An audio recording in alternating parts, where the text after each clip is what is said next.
ये कहानी विनीत की है। विनीत छुट्टियों में अपने गांव भीमपुर आया हुआ था। शहर की भागदौड़ से दूर गांव की शांति हमेशा ही उसे भाती थी। रात का समय था, ठंडी हवा चल रही थी। रोज की तरह रात के खाने के बाद वह अपने बचपन के दोस्त राहुल के साथ टहलने के लिए निकल पड़ा। दोनों दोस्त बातों ही बातों में इतना खो गए कि उन्हें पता ही नहीं चला कि वो कब गाँव की सीमा तक आ पहुंचे। अचानक विनीत को एक अजीब सी ठंडक का एहसास हुआ। हवा में एक अज्ञात सी रहन सी महसूस हुई, मानो कोई अदृश्य ताकत वहाँ मौजूद हो। उसने राहुल की ओर देखा। राहुल के चेहरे पर हल्की सी घबराहट थी। विनीत ने धीमे स्वर में कहा, हम गांव की सीमा पर आ गए हैं। राहुल ने भी चारों ओर नजर दौड़ाई। दूर तक फैले घने पेड़ अंधेरे में किसी छायादार आकृति की तरह लग रहे थे। वह खामोशी की सर्द हवा और अजीब सा एहसास कुछ था जो सामान्य नहीं था। विनीत और राहुल वापस लौटने के लिए मुड़ ही रहे थे कि अचानक विनीत की नज़र जंगल के भीतर बने एक पुराने मकान पर पड़ी। मकान की हालत बेहद जर्जर थी। दीवारें टूटी हुई, खिड़कियां आधी खुली और छत का एक हिस्सा गिरा हुआ था। उसे देखकर ही लग रहा था कि वहां बरसों से कोई नहीं रहता होगा। विनीत ने राहुल से पूछा, यार ये मकान किसका है? बड़ा ही अजीब लग रहा है। राहुल के चेहरे पर घबराहट छा गई। उसने जल्दी से कहा, इस मकान के बारे में बात मत कर, चल जल्दी यहाँ से निकलते हैं। विनीत को राहुल का डरना अजीब लगा। उसने जिद करते हुए पूछा, ऐसा क्यों? क्या खास है इस मकान में? राहुल ने धीमी आवाज़ में कहा, यह मकान श्रापित है। कई सालों से वीरान पड़ा है। यहाँ कोई इंसान तो क्या, कोई जानवर भी भटकने नहीं आता। जो भी इसके अंदर गया वो आज तक जिंदा वापस नहीं आया। यहाँ तक कि इसकी लाश भी नहीं मिली। विनीत ने हंसते हुए कहा, तुझे कैसे पता? राहुल गंभीर स्वर में बोला, गांव वाले बताते हैं। विनीत ने उसकी बात को मजाक में टालते हुए कहा, मतलब तूने भी बस सुनी सुनाई बातों पर यकीन कर लिया? तुझे खुद कुछ नहीं पता? चल आज इस मकान के अंदर जाकर इसका सारा राज खोल देते हैं। राहुल घबरा गया और विनीत से बोला, तू पागल है क्या? तुझे मरना है? विनीत मुस्कुराया और बोला, डर मत, मैं हूं ना तेरे साथ। राहुल ने गुस्से से कहा, मैं डर नहीं रहा हूँ, तुझे समझा रहा हूँ। लेकिन विनीत अपनी जिद पर अड़ा रहा। उसने राहुल को चुनौती दी, ठीक है ना, दिखा दी तूने अपनी दोस्ती, मैं तो जा रहा हूँ। अगर तू मेरा सच्चा दोस्त है तो मेरे साथ आएगा। इतना कहकर विनीत उस मकान के अंदर चढ़ा गया। राहुल ने घबरा कर उसे रोका और कहा, रुक जा, मैं भी आता हूँ। और कांपते कदमों से वह भी उसके पीछे पीछे मकान में दाखिल हो गया। जैसे ही विनीत और राहुल उस खंडहरनुमा मकान की ओर बढ़े, उन्होंने अपने स्मार्टफोन की फ्लैशलाइट ऑन कर ली ताकि रास्ता साफ दिखाई दे सके। मकान के पास पहुंचते ही एक ठंडी सी हवा का झोंका उनके शरीर से टकराया। हवा इतनी सर्द थी कि उनके रोंगटे खड़े हो गए। दरवाज़ा टूटा हुआ था। उसकी सतह पर गहरे काले निशान थे, जैसे किसी ने नाखूनों से उसे बेरहमी से नोचा हो। जैसे ही उन लोगों ने दरवाजे के अंदर कदम रखा, एक अजीब सी घटना घटी। दोनों के मोबाइल अचानक बंद हो गए, फ्लैशलाइट भी बंद हो गई। चारों ओर इतना घना अंधकार छा गया कि कुछ भी दिखाई नहीं दे रहा था। राहुल घबराकर बोला, ये क्या हुआ? हमारे फ़ोन तो फुल चार्ज थे। विनीत भी परेशान था, लेकिन उसने खुद को संभाला और कहा, कुछ नहीं, शायद नेटवर्क प्रॉब्लम होगी, घबराने की ज़रूरत नहीं। विनीत को सिगरेट पीने की आदत थी, इसलिए उसके पास हमेशा एक लाइटर रहता था। उसने तुरंत लाइटर जलाया और उसकी मध्यम लौंड ने अंधेरे में हल्की सी रोशनी फैला। अब दोनों उसी छोटे से उजाले के सहारे आगे बढ़ने लगे। मकान के अंदर की हवा भारी लग रही थी, जैसे किसी अदृश्य ताकत ने उसे थाम रखा हो। अचानक चारों ओर अजीब सी सरसराहट महसूस होने लगी। राहुल ने घबराते हुए फुसफुसाया, ये आवाज़ें कहाँ से आ रही हैं? विनीत ने धीरे से कहा, पता नहीं, लेकिन हमें सतर्क रहना होगा। यहाँ कोई चोर भी हो सकता है। अभी वे कुछ कदम आगे बढ़े ही थे, किसी के पायल पहनने कर चलने की आहट आई। ऐसा लग रहा था जैसे कोई इनके ठीक पीछे ही खड़ा हो। सीढ़ियों के ऊपर से किसी लड़की के हंसने की डरावनी आवाज़ आ रही थी। विनीत और राहुल ने एक दूसरे को देखा। उनके चेहरे पर डर साफ झलक रहा था, लेकिन वापस जाने के बजाय वो और आगे बढ़ने लगे। चलते चलते वे एक कमरे में पहुंचे। कमरे की दीवारों पर खून के अजीबोगरीब निशान थे, मानो किसी ने अपने नाखूनों से उन्हें उकेरा हो। हवा में एक अजीब सी दुर्गंध भरी हुई थी, जिसे सांस लेना मुश्किल हो रहा था। वो दोनों चलते रहे। तभी विनीत ने मुड़कर देखा, लेकिन राहुल वहाँ नहीं था। उसका दिल जोर जोर से धड़कने लगा। उसने घबराकर चिल्लाया, राहुल, राहुल! लेकिन कोई जवाब नहीं आया। मकान के अंदर का तापमान तेजी से कम होने लगा। गर्मी के मौसम में भी विनीत को कड़ाके की ठंड महसूस हो रही थी। हवा इतनी ठंडी थी कि उसकी सांसें तक जमने लगी थीं। उसने राहुल को खोजने के लिए फिर से आवाज़ लगाई, लेकिन चारों ओर बस गहरा सन्नाटा था। विनीत को अब डर लगने लगा था। मकान की खिड़कियाँ और दरवाजे अपने आप खुलने और बंद होने लगे। एक के बाद एक दरवाजा इतनी जोर से बंद हो रहा था, मानो कोई अदृश्य ताकत उन्हें झटके से धक्का दे रही हो। विनीत को समझ पाता, उससे पहले ही उसका लाइटर बुझ गया। उसने बार बार जलाने की कोशिश की, लेकिन लौ जलने का नाम ही नहीं ले रही थी।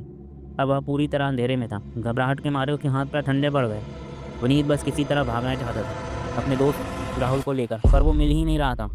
अचानक एक बर्फ़ जैसी ठंडी उँगलियाँ विनीत के कंधे को छुआ। उसका पूरा शरीर काँप उठा।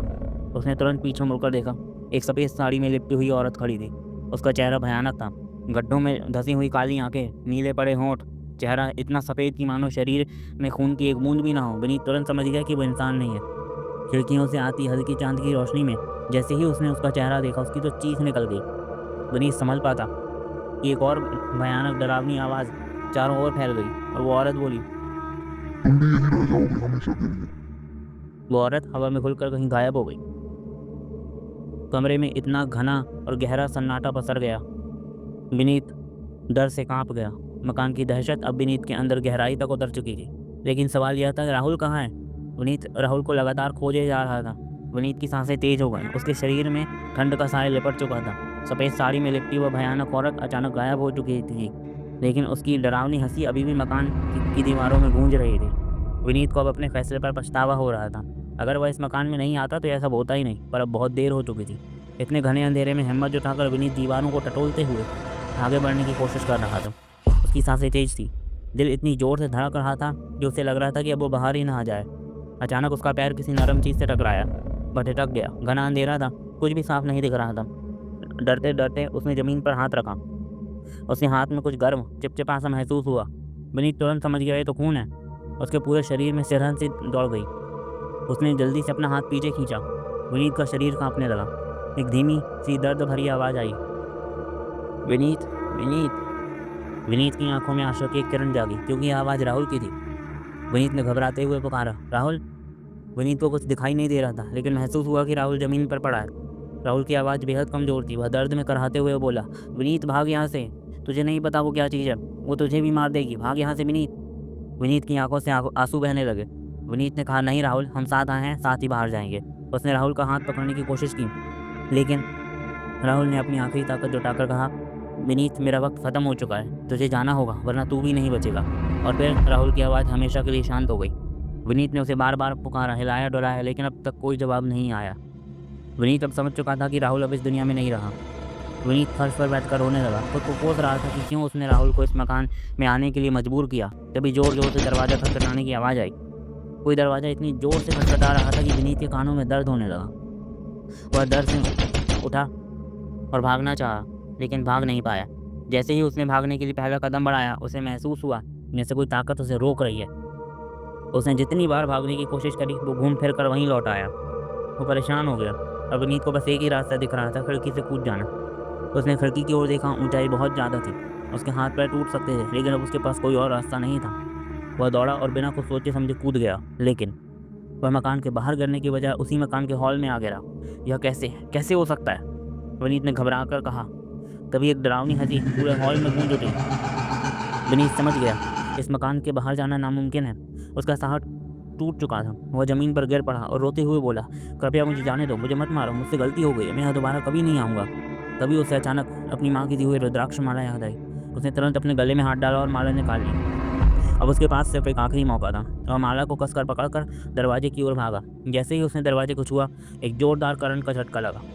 उसकी पूरी बॉडी झंझना गई और वो ज़मीन पर गिर पड़ा। उसकी आंखों के सामने अंधेरा छा गया और वो वहीं बेहोश हो गया। जब उसकी आँख खुली तो सुबह हो चुकी थी।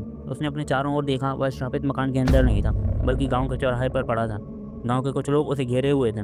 किसी ने उसके चेहरे पर पानी डाला और जैसे ही वह पूरी तरह होश में आया, लोगों ने उससे पूछा, तू यहाँ कैसे पहुँचा?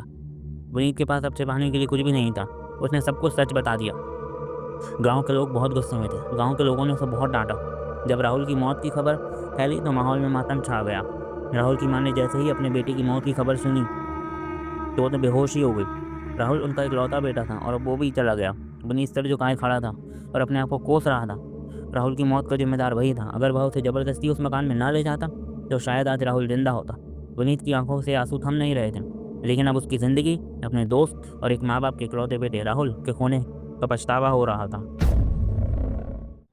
अगर आपको हमारी ये कहानी पसंद आई है तो वीडियो को लाइक करें। अगर आपके कोई सुझाव हैं तो हमें कमेंट करें और ऐसी ही शानदार मज़ेदार कहानियाँ सुनने के लिए सब्सक्राइब करें हमारे चैनल को।